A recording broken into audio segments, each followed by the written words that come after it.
This is Your Life is Manufactured, How the World is Made, and How We Can Do Better by Tim Minshall.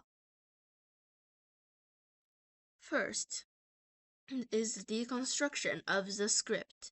The author tears down the idea that our lives are a series of organic coincidences. The world is not described as a landscape, but as a factory. The assembly line molds the behavior we think or choose. For example, grocery stores are laid out, or how social media feeds one infinite streams.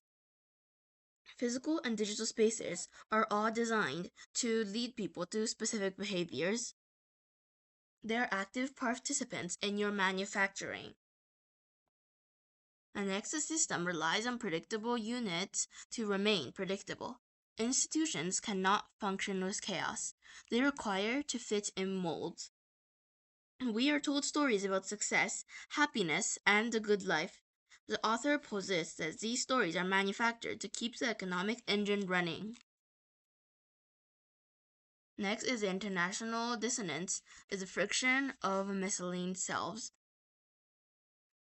The pain of modern life is rarely physical exhaustion. It is when the manufactured self clashes with the essential self, and he argues that the burnout isn't just about working too hard, it's a result of the energy required to maintain a manufactured identity that does not fit yourself.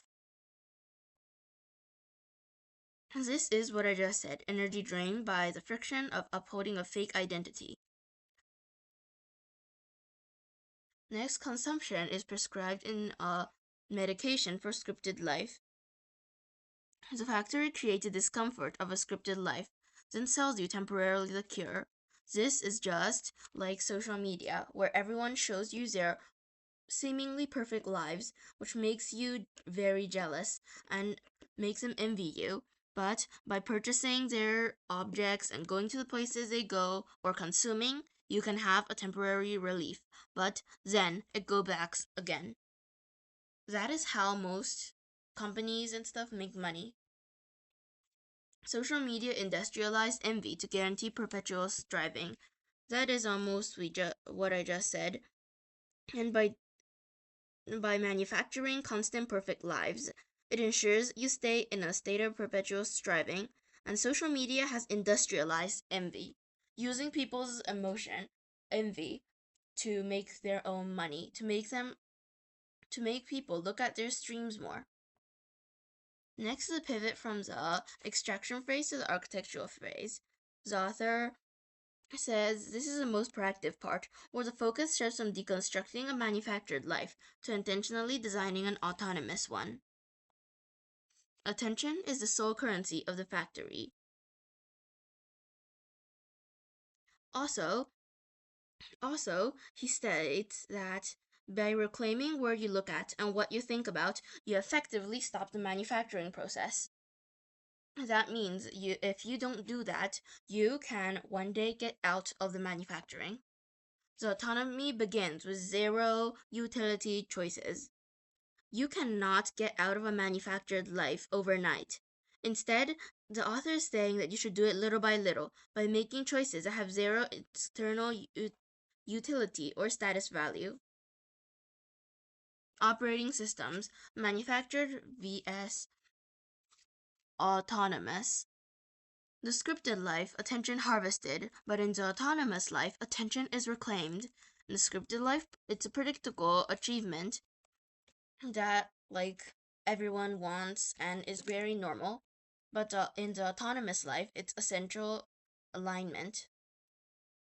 But however, in this life where everyone's life is scripted, if you live an autonomous life, you will seem like a glitch to the other people that are still living an manufactured life. Individual liberation operates as a system glitch. You inadvertently act as a glitch in other people's manufactured realities. Your freedom makes others question their own scripts. Now everyone is thinking about their future and their lives once again, and maybe leading to some getting out of this manufactured life. The blueprint for unlearning. Recognize the factory and the intentional design space you inhabit. And then you see the friction between your real self and your manufactured self draws your attention away from the script and towards zero utility, high joy choices. And then sustain your autonomy publicly to become a glitch in the broader ecosystem, disrupting the clean, manufactured lives. This book ends not with a full stop but an invitation. He suggests that the real book begins the moment you close the cover and take your first unscripted action.